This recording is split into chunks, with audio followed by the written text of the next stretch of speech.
টিয়া টিয়া টিয়া আজ পাড়া গায়ে থাকে, টেরা চোখে তাকায় টিয়া নোলক পজানাকে। টিয়া টিয়া টিয়া। বাস্তবের টিয়া এবং পর্দার টিয়া একসঙ্গে। দুজনকে দুপাশে নিয়ে এটা একটা সাংঘাতিক অনুভূতি। 50 বছর যখন হংসরাজ হয়েছে তখন আমার বাস্তবের টিয়া আসে, কিন্তু বাস্তবের টিয়া যখন এসেছে তখন তাকে সঙ্গে নিয়েই আমার আমার বিবাহ পূর্ববর্তী জীবনে আমার মা ছিল আমার অনুপ্রেরণা, আর আমার বিবাহ পরবর্তী জীবনে আমার বাস্তবের টিয়া আমার অনুপ্রেরণা। আমার প্রচুর ভুল ভ্রান্তি, যে আমি তখন এই ভালো করে চুল কাটে না, আগেকার মতো করে চুল কাটে, এই সব থেকে শুরু করে সবকিছু এখনকার অরিন্দম গাঙ্গুলিকে তৈরি করার পেছনে আমার কিন্তু বাস্তবে টিয়ার প্রচুর। কিন্তু সমস্ত কথা হয় বোনের সাথে, সিনেমার যে টিয়া তার সাথে হয়, সেসব কথা কিন্তু আমি আমার জানতে পারি না, আমি বুঝতে পারি না। কি বলছে না না, এটা বৌদি কিন্তু একদম মানে এরকম বললো, আমরা তোমরা এখন বলছি আমি ভেবে দেখি না দাদার দিকে দল ভারী না বৌদির দিকে, এটা দাদা দাদা না না না, আমি সত্যি কথা বলছি, আমার মতো বৌমনি অন্তঃপ্রাণ এবং এরকম ভালোবাসি হ্যাঁ, কিন্তু এরকম বৌমনি পাওয়া ভাগ্যের ব্যাপার, সত্যি কথা ভীষণ ভাগ্যের ব্যাপার। আচ্ছা বলছি, এরকম বৌমনি জীবনে আসার পর দাদার কি কি চেঞ্জ ঘটেছে? আমি বলছি আমি কিচ্ছু না, দাদা শুধু মানে স্মার্ট আরো বেশি হয়েছে। ও কেন ক্রেডিটটা দিতে হবে? কিন্তু আজকে যে লেখা, সেই লেখায় কতটা এই টিয়া আছেন এবং কতটা এই টিয়া এটার ব্যাপার হচ্ছে যে ওই টিয়াই বেশি আছে, কিন্তু কারণ লেখাটা হংসরাজ কেন্দ্রিক এবং তারপরে এই সব ছবি আছে, ছবিগুলো হ্যাঁ ছবিগুলো আছে সেই সময়ের ছবি। তার ফলে আমি যখন এই পরবর্তী সময় আমার একটা লিখবো, এই টিয়ার যে আমার জীবনে কি বিরাট কি লড়াই, কি সংগ্রাম, সেই সব আমি লিখবো। আমি অত আশাবাদী নয়, মানে লিখলেও যা না লিখলেও তাই, মানে ব্যাপারটা তো এক হয়েই তো গেছে, এটাই। কিন্তু দিদি পড়েছেন, মানে কতবার পড়েছেন? আমি একবারও পড়িনি, ছাপার পড়েই পরেই একদম। দিদি তোমার সব থেকে বড় ক্রিটিক কে তাহলে? সব থেকে বড় ক্রিটিক হচ্ছে এই যে বাবা ছোট আছেন তিনি। আর আমার মা বাবা যখন বেঁচে ছিলেন, আমার মা বাবাও কিন্তু আমার ভীষণ ক্রিটিসিজম। না না, আমিও করি, আমিও খুব করি।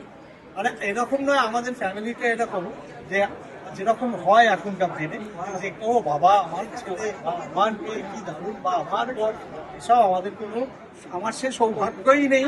কিছু ভুল ত্রুটি মানেই সেখানে আমাকে আমার দিকে ধেয়ে আসবে অনেক কিছু। সবাই সবাই আমার সবাই। হলে সবাই পেয়ে আসে, এটা আমাদের পরিবারের একটা দিক।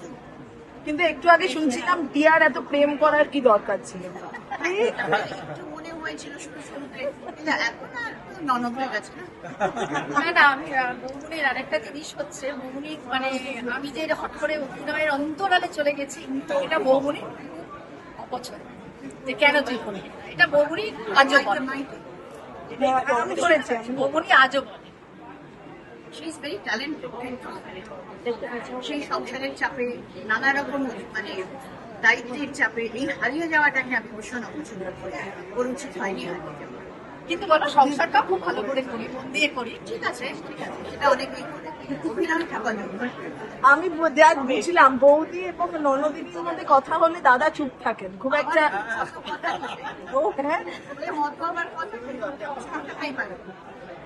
আচ্ছা, এই যে বেঁধে বেঁধে থাকা পরিবারে আমি সবাইকে দেখলাম, এবং পরের জেনারেশনের মধ্যেও দুই ভাইয়ের, এইটা বোধহয় এই সময় শেখার, এটা আপনারা খুব সুন্দর ভাবে পারিবারিক বেনু আছে, হ্যাঁ। কি আছে, বা আমরা না একটা ভীষণ ক্লোজ নিট ফ্যামিলি, এবং আমাদের সবকিছু এই ফ্যামিলির মধ্যেই ঘোরাফেরা করে, আমাদের বাইরে খুব একটা যাওয়ারও হয় না।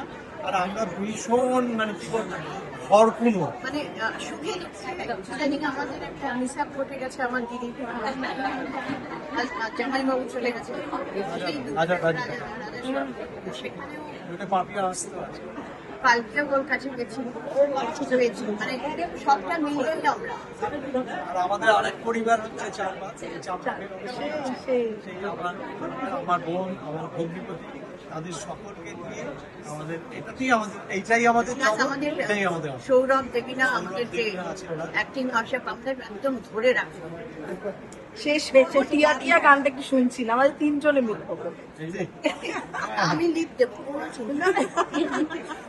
ঠিক আছে এটা শুনি টিয়া টিয়া টিয়া আজ পাড়া গায়ে থাকে তেরা চোখে তাকায় টিয়া নোলক পদানাকে টিয়া টিয়া টিয়া হংস রাজা বর যে তারি টিয়া চলে শ্বশুর বাড়ি হংস রাজা বর যে তারি টিয়া চলে শ্বশুর বাড়ি এমন সময় পেটুক শেয়াল হুক্কা হুয়া ডাকে তেরা চোখে তাকায় টিয়া নোলক পদানাকে টিয়া টিয়া টিয়া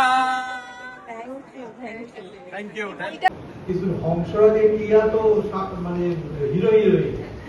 এইবারে যখন হংসরাজ রিলিজ করার পর এত জনপ্রিয় হওয়ার পর বোনকে নিয়ে আমি কোথাও যেতাম, তখন আমাকে প্রায় শুনতে হতো, দেখেছো এই বয়স থেকেই হংসরাজ বেই নিয়ে ঘুরছে। এইরকম তৎপর থেকে এই আমরা আমাদের ডাক নাম হচ্ছে ঝামু। ঝামু তারপর থেকেই যে কোনো কারণেই হোক, যেখানেই আজও 50 বছর পরেও আজও অকারণে দাদা দাদা দাদা করে ডাকে, যাতে কেউ যাতে ভুলটা না পৌঁছে। তো সেই কারণে আজকে ও কি বলে একটু শুনি। ওকে কি পুষ্পস্তবক দিতে হবে? আচ্ছা, দিতে হবে।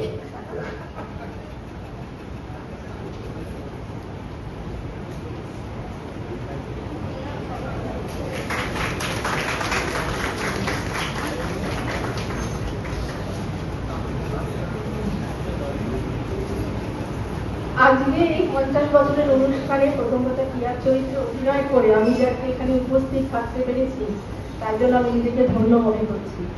আর সবচেয়ে ধন্য মনে করেছি আমার বাড়িতে যারা বসে আছেন, সাবিত্রী মাসিকে চলে গেলেন, তাদের সামনে এইভাবে টিয়া বলে আমার পরিচয় দেওয়া, এটাও আমার একটা বিরাট গর্ব অনুভব করছি।